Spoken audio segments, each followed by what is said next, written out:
Good afternoon, boys and girls. Trying this myself today. I don't have my cameraman, so I'm going to be reading the first part of chapter 2, or a few pages from chapter 2 of Indian in the Cupboard.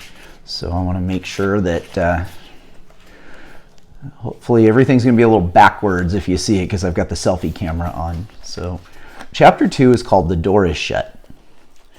Omri got dressed in a state of such high excitement that he could scarcely control his fumbling fingers enough to do up buttons and tie his shoelaces. He thought he was excited yesterday on his birthday, but it was nothing compared to how he felt now. He was dying to open the cupboard door and have another look, but the landing outside his bedroom door was like a railway station at this hour of the morning. Parents and brothers passing continually, and if he were to close his door for a moment's privacy, somebody would sure to burst in. He'd nip up for breakfast and have a quick look when he was supposed to be cleaning his teeth. However, it didn't work out. There was a stupid row. A row is a word for argument or disruption. There was a stupid row at the breakfast table because Adil took the last of the Rice Krispies, and although there were plenty of cornflakes, not to mention sugar puffs, the other two fairly set upon Adil and made such an awful fuss that their mother lost her temper, and in the end it was nobody got to clean their teeth at all. They were all bundled out of the house at the last minute. Omri even forgot to take his swimming things, although it was Thursday, the day his class went to the pool. He was an excellent swimmer, and he was so annoyed when he remembered, halfway to school, too late to go back, that he turned to Adil and shouted, "You made me forget my swimming stuff!" and he bashed him.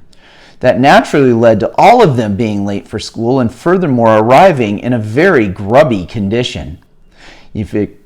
Grubby condition, you can picture your hair being all messed up and you're not being ready, or your shirt gets wrinkled. All this actually pushed the Indian right out of Omri's mind.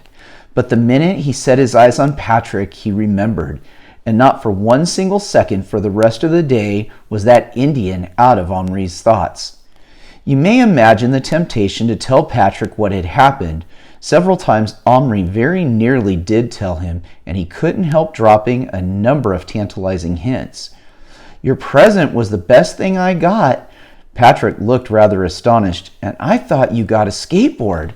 "Yes, but I like yours better." "Better than a skateboard? Are you kidding me?" asked Patrick. "Yours turned out to be more exciting." Patrick just stared at him. "Are you being sarcastic?" "No." Later, after they'd had the spelling test and Omri had been marked 3 right out of 10, Patrick joked, "I bet the Plastic Indian could have done a better job on the spelling test."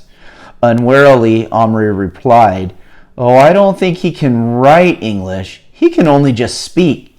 He stopped himself quickly, but Patrick was giving him a very odd look. "What?" "Nothing." "No, what did you say about him speaking?" Omri wrestled with himself. He wanted to keep his secret. In any case, Patrick wouldn't believe him. Yet the need to talk about it was very strong. "He can speak," he said slowly at last. "Beard?" said Patrick, which was school slang for "I don't believe you." Instead of insisting, Omri said nothing more, and that led Patrick to ask, "Why did you say that about him speaking?" "He does." "Itchy beard," which of course means the same thing, only more so. Omri refused to get involved in an argument. He was somehow scared that if he talked about the Indian, something bad would happen. In fact, as the day went on and he longed more and more to get home, he began to feel certain that the whole incredible thing happening, well, not that it hadn't happened, but that something would go wrong.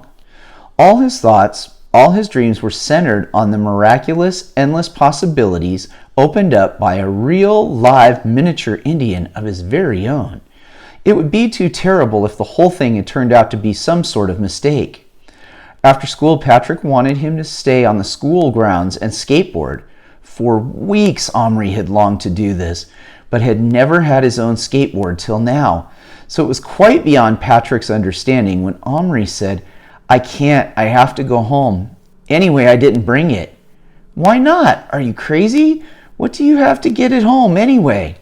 I want to play with the Indian. Patrick's eyes narrowed in disbelief. Can I come? Omri hesitated, but no, it wouldn't do. He must get to know the Indian by himself before he even thought of introducing him to anyone else, even Patrick. Besides, the most awful thought had come to Omri during the last lesson, which made it almost impossible for him to sit still. If the Indian were real, and not just, well, moving plastic, as Pinocchio had been moving wood, then he would need food and other things, and Omri had left him shut up in the dark all day with nothing. Perhaps, what if there were not enough air for him in that cupboard? The door fit very tight. How much air would a very small creature need? What if the Indian were, what if he died shut up in there? What if Omri had killed him? At the very best, the Indian must have passed a horrible day in that dark prison. Omri was appalled at the thought of it.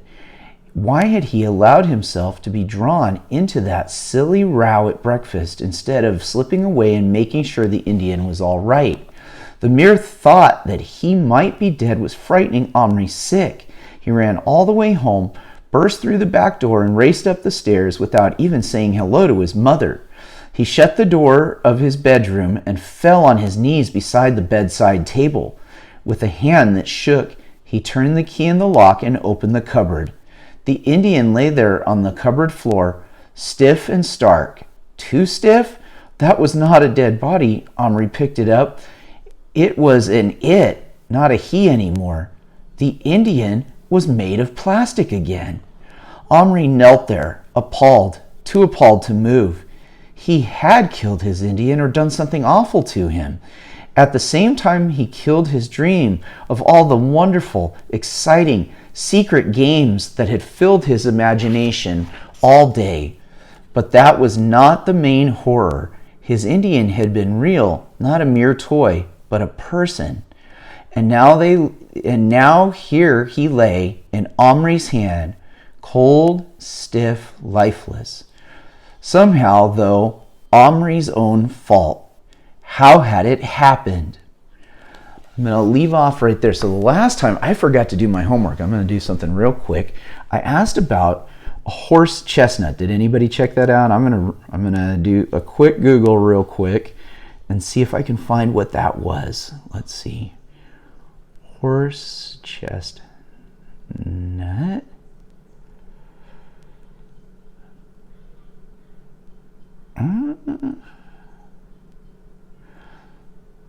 I can't find a good one. Let's see. Okay, so it's a kind of it says the large nut-like seed of species formerly ground and fed to horses. It's not considered edible by humans. Edible means you can't eat it. There's some pictures here. I'm going to see if I can get this up real close. You guys can take a look. No, yeah, maybe. So there's a picture of the nut. I think the one at the very bottom. Those are some of the different plants, but I think that at the very bottom is what a horse chestnut was. So anyhow, I hope you guys are staying safe. Miss you guys. Been at work or been over to the school. It's very quiet there. It's very different, and we definitely need you guys back there as soon as we can. Have a great night.